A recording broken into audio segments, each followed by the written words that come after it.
welcome back to another of these Silicon Wafers episodes. And this one is on, I think, an absolutely fascinating and, of course, terrifying topic. It's about what is on the desk of Vladimir Putin, Russia's invasion plan, or rumors around that, and why Poland was just to tease what happened there with the massed drone incursion. Before we jump into that story, thank you to everyone who supports this channel, especially this new one that is going to contain hard-hitting, punchy news items as well as shorts and summary episodes based on sort of shortened versions of the full interviews that we do on the Silicon Curtain channel. Thank you for supporting this, and thank you for supporting both channels.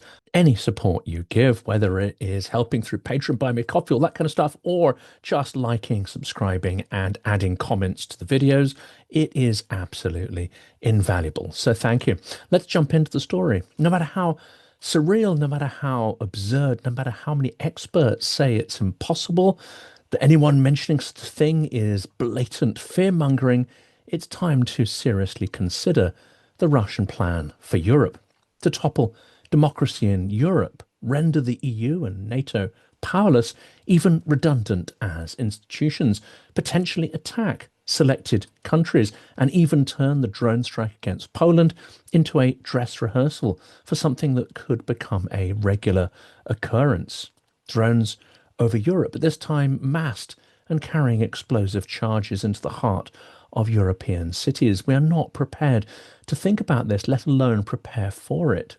It's no use being like Fudge, the Minister of Magic in Harry Potter, declaiming that he can't be back. He simply can't, because war is coming to Europe. The scourge of European history is back, and we need to say its name out loud. Fear of the name prevents us from preparing against it. So how real, how soon, and how Poland's drone incursion fits the pattern are the topics of today's episode. From the Suwalki corridor to Belarus as a launchpad, from hybrid probes to air defense gaps, we map the routes Moscow could use to coerce Europe, and how that pressure could help Russia subdue Ukraine, because this is likely still the primary objective of Vladimir Putin and his elites. This video is based on an analysis and scenarios discussed by Michael Naki, Russian dissident journalist and strong advocate for Ukrainian victory, in a video he released dated 12th of September. The title sets the frame of his video, and we're going to put a link in there if any of you speak Russian or are interested there. He calls it the realnost вторжения России в Европу, план на столе Путина, the reality of a Russian invasion of Europe, the plan on Putin's desk. The presenter contends that Moscow keeps contingency options for limited incursions and hybrid escalation against NATO's east. That's a standard policy, as the coercion and control of Europe is a long-term Kremlin goal. But it's not always feasible to dust this plan off. It needs the right circumstances to arise, or not just arise accidentally, but for those plans to be put in place that creates the environment where this could actually be relevant. And certainly, we have to say, it wasn't relevant when Biden was in the White House and may have been expected to put up a more coherent and robust defense to Russia's aggression. Trump, however, has said today that he will not defend anyone in the context of the drone incursion by Russia in Poland. Time for these plans to be dusted off, at least when the primary and traditional defender of Europe, the US, is led by such weakness and selfishness. So why does Poland matter? Drone violations of Polish airspace are not navigation errors, but likely signal probes, testing command and control, political will and allied coordination. This tracks with current reporting that NATO has launched Operation Eastern Sentry after the incursion. NATO says it will deploy flexible air and maritime assets from Denmark, France, Germany and the UK to the entire eastern flank of NATO. That's according to Reuters. Belarus, we have to remember, is an enabler of this attack. Expect Belarus to serve as a staging post and a deniability state. Precisely what we saw this week in the Polish case, where drones transited via Belarus. Poland said it was deliberate, Moscow denied intent, and Belarus pretended not to know anything about it at all. This is entirely implausible, but it gives just enough fodder for the Russian propagandists to do their work. So, roots and goals. The video that Michael Naki created sketches three pathways for how these escalations could go over the next couple of weeks and months. One, Suwalki corridor pressure to stretch NATO and see what it's prepared to do in response. Number two, Baltic air and sea harassment from Kaliningrad. Number three, deep hybrid operations, sabotage, migrant weaponization, electronic warfare, things that are below Article 5 thresholds, but are seriously challenging nonetheless. Supporting research on the Suwalki vulnerabilities and Russia's hybrid playbook broadly aligns with some of the steps that we are starting to see unfold. That's according to the RAND Corporation. If NATO response is late, divided, or merely verbal rather than physical, then Russia perceives an opportunity. Eastern Century is meant to close that perception gap, but it won't until armour is seen in the field and subsequent drones are shot from the sky without delay and without ambiguity. This was reported in Reuters. So is an attack on Europe more likely after Poland? Where are we now? Well, a large drone swarm violated Polish airspace. Poland shot down several. This is the first direct NATO kinetic action in Allied airspace during the Ukraine war. Poland's leaders called the attack deliberate. Russia said it was unintentional. Either way, the alliance reacted with new policing and deployments, and whether it was intentional or not, Russia would have gained valuable strategic information about the Allies' response. Rand Corporation's assumed baseline is that a big fait accompli invasion of NATO remains a low probability because the risks are enormous and escalation could spiral. We also know that Russian forces have not exactly covered themselves in glory and been able to overrun Ukraine in almost 4 years of war. But that assumes the invasion would be a full-scale one in the style of World War II, and there is no reason to believe it would or could be the same. A series of hybrid provocations is far more likely. What's plausible is limited, deniable, or hybrid action to test resolve, for instance, making drone incursions at scale a near weekly or even daily occurrence over Europe and at far greater distance. A worst-case large-scale attack is unlikely in the near term, but a limited incursion aimed at grabbing small portions of, say, territory as a test of NATO's resolve is conceivable. That's according to Lanoska and Hunzeker, executive summary of a US Department of War report. The Suwalki corridor specifically is a known worry. Closing the 65-kilometer land bridge between Poland and Lithuania would cut the Baltics from overland reinforcement. War games and scholarly work flag this as a significant pressure point, especially if paired with air and sea harassment from Kaliningrad. Again, that's from various scenarios laid out by RAND. And hybrid escalation is already happening. Sabotage, cyber, electric warfare, disinformation, migrant pressure. These aren't theoretical. These are already unfolding and have been at some scale over the last few years. New Eastern Europe calls it a quiet escalation on NATO's flank, exactly the space that the Russian drones have been occupying. So after Poland, we shouldn't expect tanks tomorrow, but certainly we should expect more probes. These are far likelier. More drones, more jamming, more incursions that force NATO to respond without crossing a full direct kinetic threshold. But they will increase in intensity. They will increase in terms of their challenge. That's why Eastern Century emphasizes adaptive, dispersed posture rather than fixed deployments. It needs to be agile to react to perhaps unpredictable and escalating Russian probing tests. Even in a moment of strategic strength, however, we are baking in a certain level of appeasement by not being explicit about what we'd do based on different levels of threat. The goal is to keep adversaries uncertain while addressing emerging threats with agility. That's how NATO planners have described it. That's reported in Reuters. But how would Moscow try this incursion? What are the routes? What are the methods? What are the timing? Well, the first one, as we described, the Belarus-enabled pressure. The EU's Security Institute notes that Belarus is a past and potential future launchpad for operations, forcing Ukraine and NATO to hold troops north and diluting defence elsewhere. That is according to the EU Institute for Security Studies. Number two, Suwalki stress test, a short, ambiguous action, UAVs, EW, lost patrols that get kind of kinetic and defensive, or a border incident combined with Kaliningrad. Air-sea pressure could slow Allied movement, create political paralysis, and challenge Article 5 credibility even without a formal invasion. Think days of confusion, but not a declared war. Well, scholarship and policy papers outline this exact concern, again taken from Rand Corporation.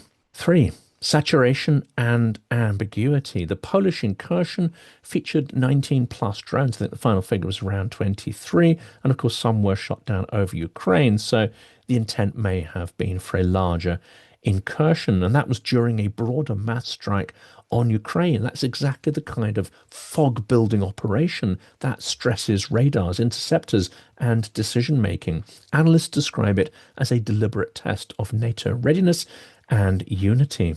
Poland said there was no question of it being a mistake, again reported by Reuters.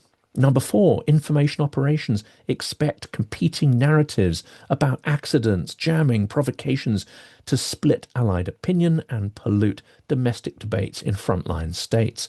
That's already visible in coverage and official statements. It's already visible, as we described in a previous episode, in the divided opinions in Polish society, some directly blaming Ukraine actually for the incursion, when indeed they had very little to do, well, they had nothing to do with it, and indeed helped to minimize it by shooting drones down as they transitioned through Ukraine on their way to Poland. Number 5, the timing windows. Moscow pairs external probes with political calendars, elections, alliance summits, aid debates, moments when democracies are distracted or divided. CSIS stresses deterrence posture must be sustained precisely because opportunistic timing is a feature of the Russian strategy. So why pressuring Europe might help Moscow in Ukraine? So the strategy, apply fear and friction on NATO's flank to siphon Allied air defence assets and ISR away from Ukraine. For instance, combat air patrols and Patriots rotating to Poland and the Baltics. Slow down decision-making in Brussels and Washington, turning every new package into a debate about escalation. These tactics, when combined with coercive manipulation and nuclear threats, could have the effect of driving the US away, not drawing it closer to defending Europe. If Russia can threaten a catastrophic cost for the US if it meddles, whether this is feasible or not, while at the same time creating the illusion that Europe is lost, that it's decadent and doesn't have the means to defend itself, then MAGA America may retreat into isolationism, fall deeper down the well of nativism, and justify it all through the lens of delusional American first thinking. And we are getting conflicting signals from the US administration. Hegseth has come straight out to say that America must defend its homeland. The full quote, which must have been welcomed in the Kremlin as a green light for further escalation. We've projected power for a long time in far-flung places that have a nebulous connection to our security in the homeland. We're securing the homeland, said Hegseth, i.e. withdrawing their concern and support for Europe. Further to that, Trump said the phrase that can be read in a variety of ways, none of them good. I'm not going to defend anybody, he said a day after Poland shot down Russian drones after the mass incursion, and then added that the incursion could have been a mistake, a line that could have been scripted in the Kremlin. But the mixed messages continue either through a lack of communications coordination or because of the infrastructure of governance and diplomacy in the US acting as if the times were normal and saying things that any other administration would naturally implement, but which this administration has no intention of implementing. United States acting US ambassador to the United Nations Security Council, Dorothy Share, on September 12th, said that the United States stands by our NATO allies in the face of these alarming airspace violations and that it would defend every inch of NATO territory.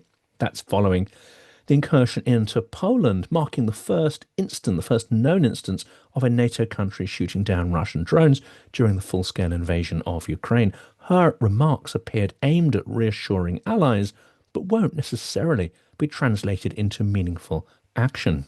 There is, of course, a third option that this is a strategy to lean into the tendency of the mainstream media to sanewash and normalize the utterances of the US regime, always fixating on the most sensible thing anyone says, such as General Kellogg or Lindsey Graham, while ignoring that the reality, the policy, the actions do not align with those normalized phrases at all. Trump may say he's going to do this, he's going to do that. It changes the next day and then nothing happens.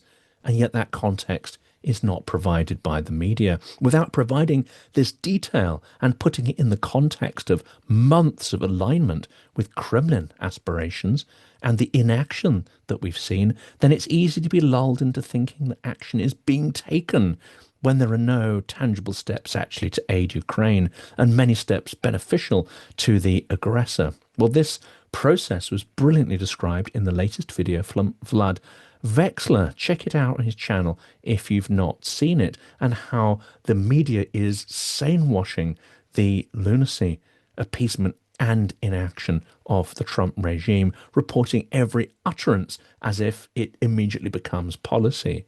The majority of phrases, the majority of pronouncements never actually make it into policy and are soon contradicted. Finally, the strikes, if not responded to in a united way, could work to deter closer NATO-Ukraine integration on air defence. Another outcome, and the wrong one strategically, could be to force Europe to hoard air defence systems, fearing escalating attacks. It's my belief that the strikes and the provocative probes will continue, increase in scale and frequency, but the appropriate strategy is to align with Ukraine and shoot them down over Ukrainian airspace. In fact, we should treat Europe and Ukraine as a combined airspace and defensive zone. Closing the sky becomes not something that is exclusive to Ukraine and difficult for allies to justify and fund and sell to their electorates. And it now becomes an overarching imperative to close the skies over all of Europe to drones, because all of Europe becomes a target for Russian aggression.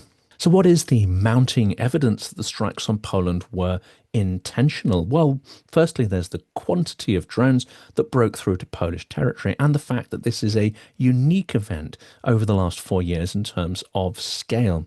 This inclines to the view that it can hardly be accidental. 1 or 2 drones maybe is an accident. 23, that seems very unlikely. The distance some travelled and reports that some sported additional fuel tanks which would not have been required if the targets were within Ukraine also indicate at a level of planning and intentionality. Reports also are coming in that the drones continued to make course and altitude adjustments while in flight, which would not have happened if they were under the influence of Ukrainian electronic warfare. Also, the number of drones that acted as decoys, pretty much all of them, it seems, not containing explosives, would be highly unusual. A provocation causing deliberate mass death would have been a provocation too far, even for Putin. And finally, the timing as Zapad drills take place in Belarus and the potential strategic benefits to Russia are numerous, including testing US commitment to NATO and Europe, the readiness of Poland and Europe to defend its skies, as well as their will and capability to do so.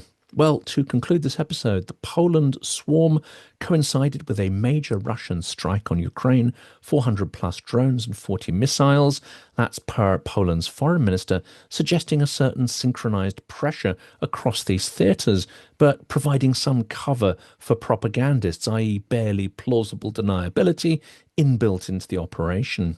NATO's response, Eastern Sentry, is rational and necessary, but it consumes bandwidth and may distract from scaling up support for Ukraine. That is part of the Kremlin's calculus, no doubt. CSIS's long-term Russia strategy brief underscores the point. Europe needs unity and clarity because Russia bets on division to keep Ukraine under strain and to try and drive a wedge between allies.